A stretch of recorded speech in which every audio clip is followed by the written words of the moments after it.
So Tamil கடைக்கு போயிட்டு பார்த்தீங்கன்னா இந்த பலாப்பழம் டின்னில் இருக்குது. அது இவருக்கு சரியான விருப்பம் பலாப்பழம். அது வாங்கிட்டு வந்தோம்.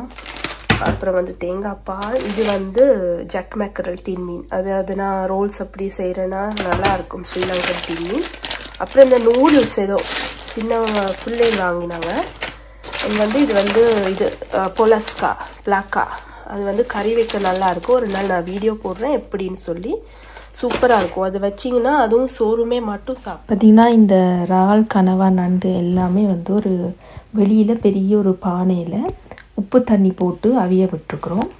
ஒரு கேஷுவல் விலாகோட சீ ஃபுட் ரெசிபி ஒன்று தான் இந்த விலாகில் ஷேர் பண்ண போகிறேன். அவிஞ்சிருச்சு.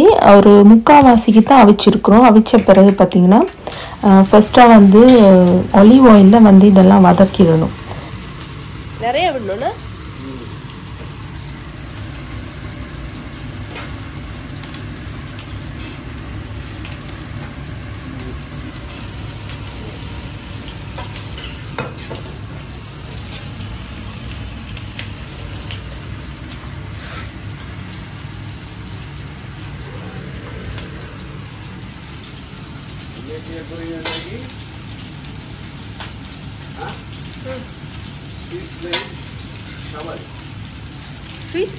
seafood shovel.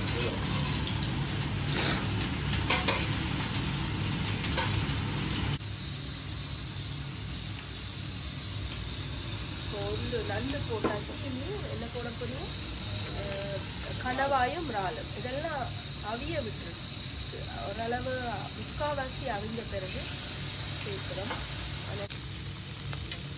நாங்கள் பார்த்திங்கன்னா இறாலெல்லாம் க்ளீன் பண்ணிவிட்டு அப்படியே கோதோடையே போட்டோம். கோதோடு போட்டால் தான் டேஸ்ட்டாக இருக்கும்னுட்டு அப்படியே போட்டுட்டோம்.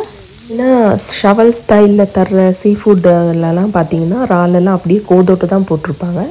நாங்களும் அந்த மெத்தட்லேயே ட்ரை பண்ணி பார்த்துருந்தோம்.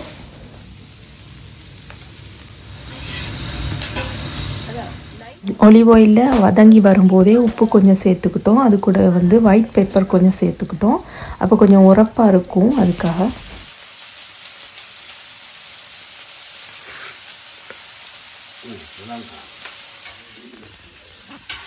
தமிழ் கடையில் இன்றைக்கி வாங்கிட்டு வரணும் சில்லி. அது வந்து வெட்ட போகிறோம். வெட்டிட்டு சில்லி ரைஸும் போட போகிறோம். அதுவும் காட்டுறேன் எப்படின்னு.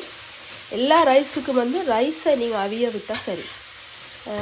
உள்ளி ரைஸ் அப்புறம் வந்து சில்லி ரைஸ் கொஞ்சம் உரப்பாக இருக்கும். அதுக்கு தான் ரைஸ் அவிஞ்சிட்டா. ரைஸ் அவிஞ்சிருச்சு. கொஞ்சமாக கிண்டி விடுவோம்.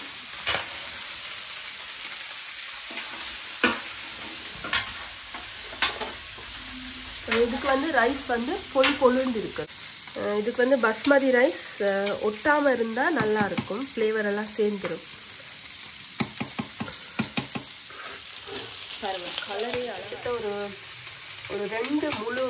3 முழு பல்லு வெள்ளை பூண்டு சின்ன சின்னதாக நொறுக்கி வச்சுருக்குது. பார்த்தீங்கன்னா இதில் நீங்கள் போட்டு அரைச்சி வச்சாதான் சரியான ஒரு ஃபைன் மெல்லிசாக வெட்டலாம். கையில் வெட்டினா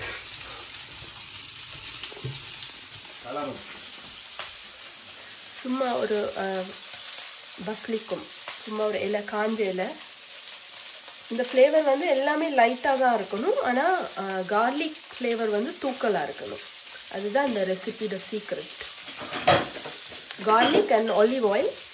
அப்புறம் வந்து இன்னொரு சீக்ரெட் ஐட்டம் வந்து விடுவோம். அது விடும்போது உங்களுக்கு காட்டுறேன். அது வந்து விட்டால் தான் இந்த ரெசிபிக்கு வந்து டேஸ்ட் வந்து இன்னும் கொடுக்கும். நல்லா வந்துட்டு இதுக்கு வந்து சீ ஃபுட் பாக்கி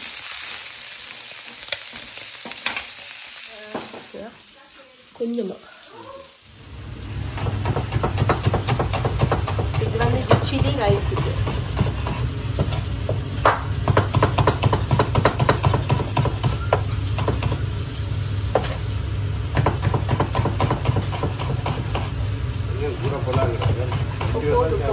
போடுவோம். அப்புறம் அது இது வந்து அவ்வளோ உரப்பு பிள்ளைங்க சாப்பிடுவாங்களான்னு தெரியல. இது வந்து தமிழ் கடையில் இப்போ போய் வாங்கிட்டு வந்த மிளகா சரியான மாதிரி உரப்பாக இருக்கும். அதனால கொஞ்சமாக வந்து போடும். பார்த்தீங்கன்னா சீக்ரெட் ஐட்டம் பிரெண்டி கொஞ்சம் டேஸ்ட்டுக்காக கொஞ்சமாக விடலாம். விருப்பம் இல்லாட்டி நீங்கள் வந்து ஸ்கிப் பண்ணலாம். ஆனால் இது போட்டால் தான் கொஞ்சம் ஃப்ளேவராக இருக்கும். கொஞ்சமாக இருக்கும், கொஞ்சமாக தான் அந்த ஒரு ஃப்ளேவர் இருக்குது. இவ்வளோதான், நீங்கள் ஸ்கிப் பண்ணிக்கலாம் வேணான்னா.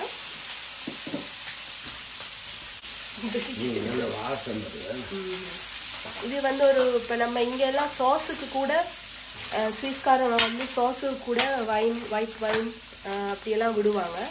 அது மாதிரி தான் அந்த ஒரு ஃப்ளேவர் கொடுக்கும். அதுக்கு தான். மற்றது எதையுமே அளவாக போட்டால் டேஸ்ட் தான், ரொம்ப போடக்கூடாது.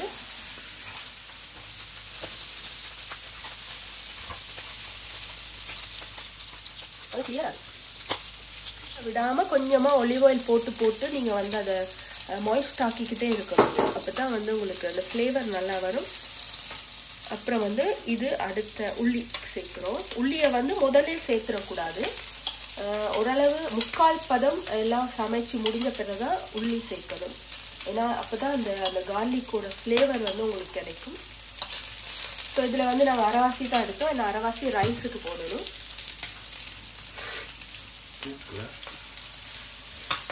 இது போட்ட பிறகு தான் வாசம் வரும், வாசம் வரும்.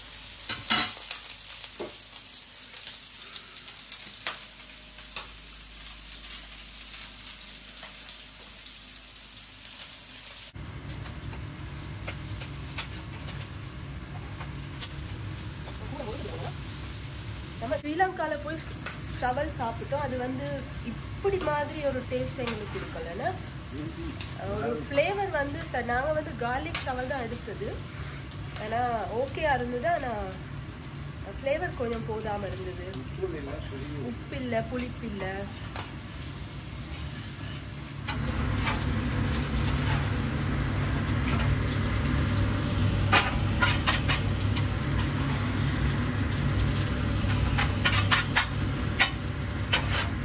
லைட்டாக ப்ரௌனாக வந்துச்சு. இல்லாட்டி நீங்கள் வந்து ஹீட்டை குறைக்கலாம். இல்லாட்டி அடுப்பு ஆஃப் பண்ணிவிட்டு போடலாம். ஆன் பண்ணிட்டு வச்சுருக்கோம்.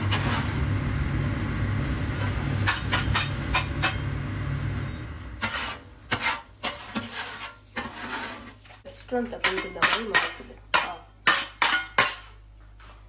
Full plate sea food.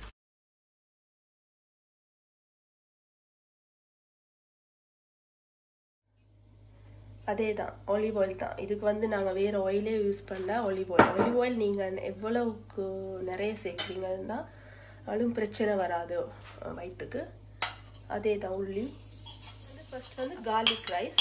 இப்போ கார்லிக் ரைஸுக்கும் அதே தான் ஆலிவ் ஆயில்.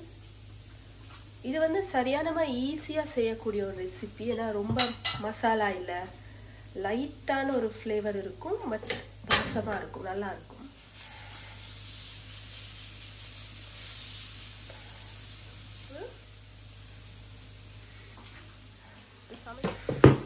ரைஸ் கொஞ்சம் சுடுது. ஆறுனாலும் நல்லது தான். ஆறுனா கொஞ்சம் 1-2 வரும். கொஞ்சம் சூடாக இருக்குது. இதுக்கு நான் வந்து பாஸ்மதி ரைஸ் போட்டேன். நீங்கள் எதுனாலும் போடலாம். சாம்பார் ரைஸ் ஒட்டாமல் இருக்கணும் ரைஸ்.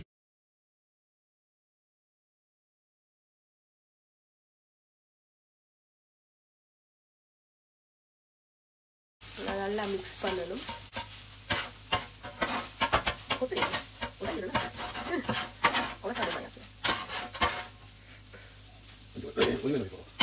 Chilli rice. சில்லிக்கு வந்து நீங்க உள்ளி போடுறது இல்லை. ஏன்னா சில்லி ரைஸுக்கு வந்து என்னது சில்லி மட்டும்தான்.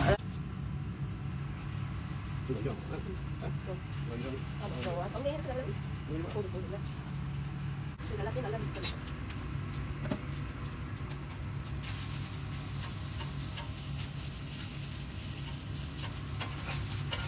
நல்லா உடப்பா இருக்கு. புரிஞ்சுட்டு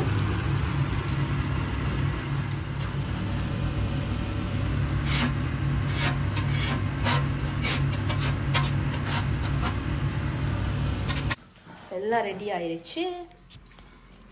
இந்த வீடியோ இவ்வளோ தான் ஃப்ரெண்ட்ஸ். இந்த வீடியோவில் காட்டின ரெசிபி உங்களுக்கு பிடிச்சிருக்குன்னு நினைக்கிறேன். பிடிச்சிருந்தா லைக் பண்ணுங்கள். நீங்களும் இந்த ரெசிபியை ட்ரை பண்ணி பார்த்துட்டு எனக்கு கமெண்ட்டில் சொல்லுங்கள். இந்த வீடியோ இவ்வளோ நேரம் பார்த்ததுக்கு ரொம்ப நன்றி.